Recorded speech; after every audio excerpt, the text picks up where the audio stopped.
If you are someone that's ever complained about something in this game before, this video is made just for you.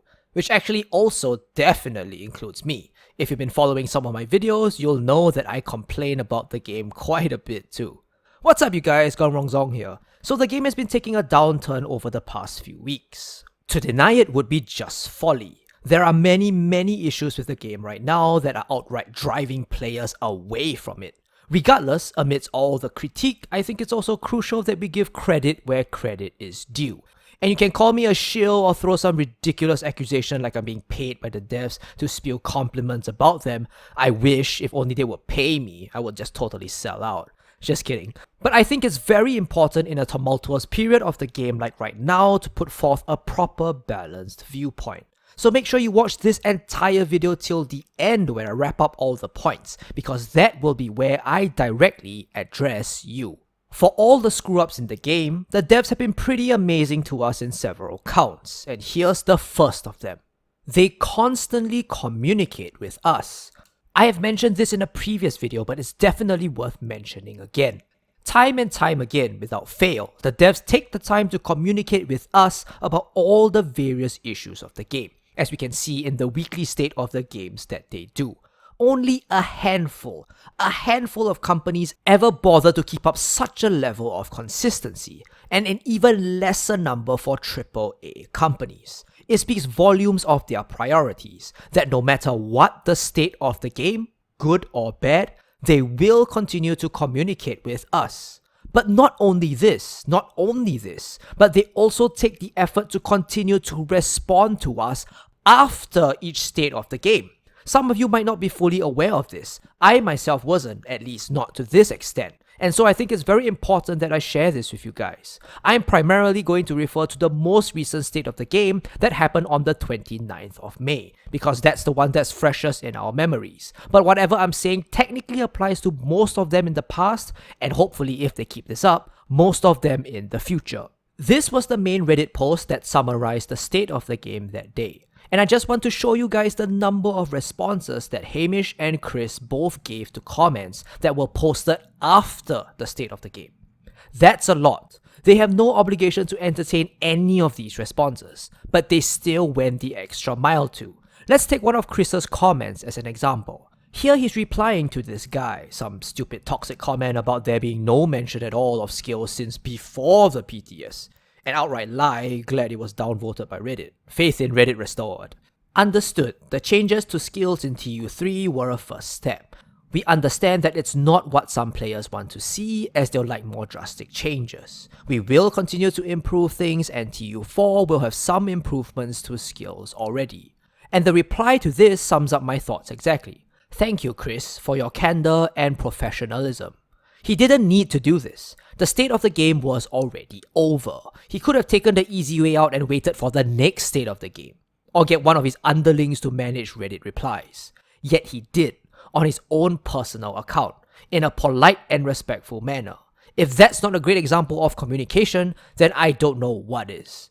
Secondly, not only are the devs constantly communicating with us, but they aren't afraid to admit their mistakes. This is huge. In how many games that you've played in recent memory have you experienced developers coming online to write comments about how they messed up and they're sorry?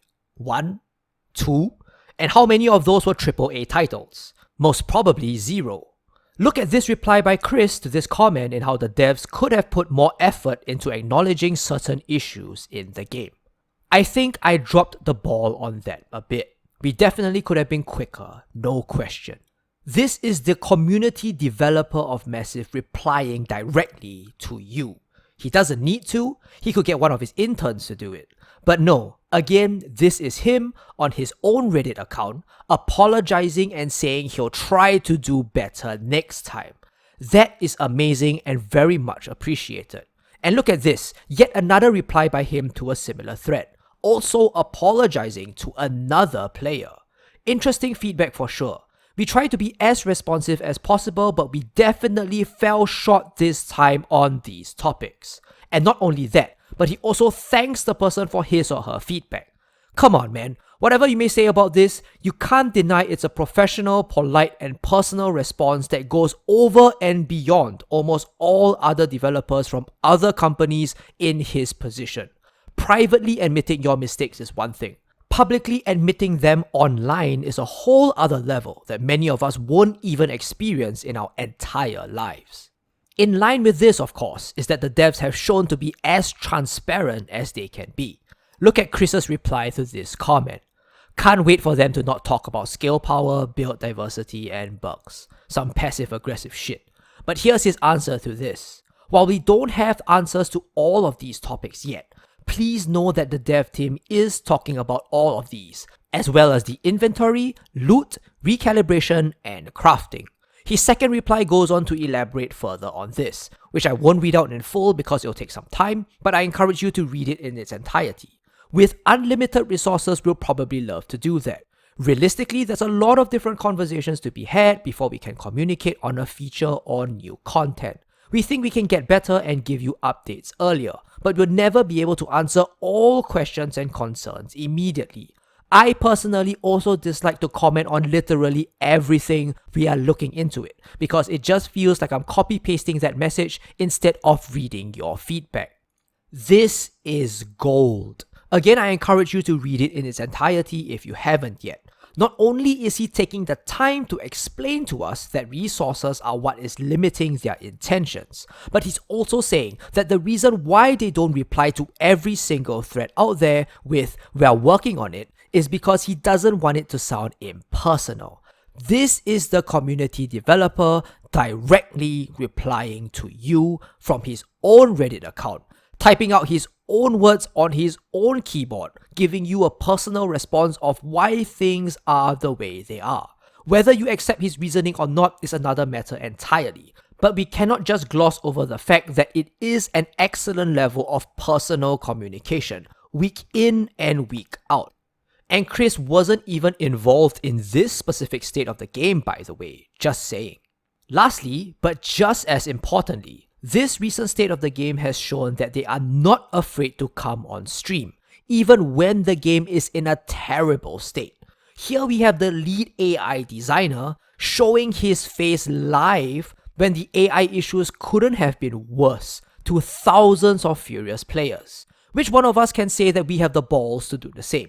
And to make it even better, he's not here to defend himself. Nope. Throughout the interview, he basically said that they messed up, they are very sorry for it, and they are working hard to make it better than it's ever been. Again, whether or not the AI issues have been fixed or not is a separate issue. But this action alone speaks volumes of him as a person and the company, or at least the team he's leading as a whole. You know that he's a fantastic leader who only wants the best for his team. A leader that's willing to admit mistakes and take a personal fall for said mistakes, rather than pointing the finger at his employees and letting them take the blame. How many people actually have the guts to do that? And how many higher ups in AAA companies have the guts to do this? As rare as a double rainbow, that's what. End of the day, as frustrated as we are, I myself am pretty disappointed that the RPM bug for the rifle took an entire month to fix. An entire month, like what the hell, right? The rifle was my other main weapon that I've used throughout my entire playthrough of The Division 2. I think we have to understand that they are communicating the best that they can, and we just have to have faith that they are doing the best they can.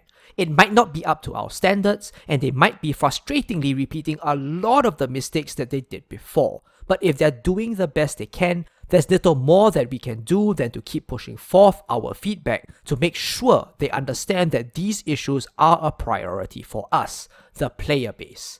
But please, remember to do it in a constructive and respectful manner.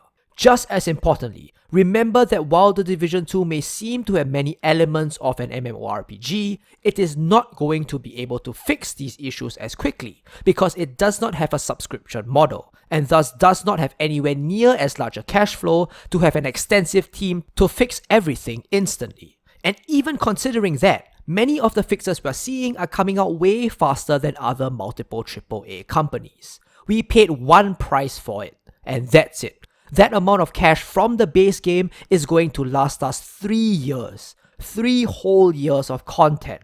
Added to that, I don't think anyone can deny that Massive has been extremely generous with their apparel events, and I doubt many people are making in-game purchases because of this. Almost all of the cosmetic gear can be obtained with just a little bit of XP grinding, and this was definitely a move that game developers made, not corporate higher-ups. So it is frustrating, yes. I myself am very frustrated with all these issues. Again, if you haven't caught me ranting on some of my videos that I've put out recently, you should definitely head over to check them out. But always remember that these are real people behind the screens. Developers are human beings too. And if we are to take their word for it, who care very much about the game and are also kicking themselves for releasing patches that still contain so many bugs. This game isn't a godsend. The endgame is currently extremely unstable and at times unsatisfactory. But don't for a second even think that you are entitled to personally attack someone just because what they produced wasn't up to your standards. How would you like it if someone wrote an anonymous Facebook review telling your boss to fire you because you're an incompetent piece of shit? Or that you should go and kill yourself because the numbers that you crunched out were wrong? Or that you're a bare-faced liar who has no clue what you're doing in a job that you've been doing your whole life? Doesn't feel good, does it? Wouldn't you rather hear constructive feedback about where you went wrong than to hear personal attacks like these? Emotion can be very useful, but only when channeled in a positive manner. If you're just here to throw shit around because it inflates your ego, or you're just making insulted Reddit or forum posts just to throw your own tantrum, even though I guarantee you, the majority of the players here that are complaining have already sunk more than 100 hours into the game, then my best advice, other than giving a hard look into the mirror and examining yourself, is to just leave and go play another game. The best way for you to voice your stance is to not play the game.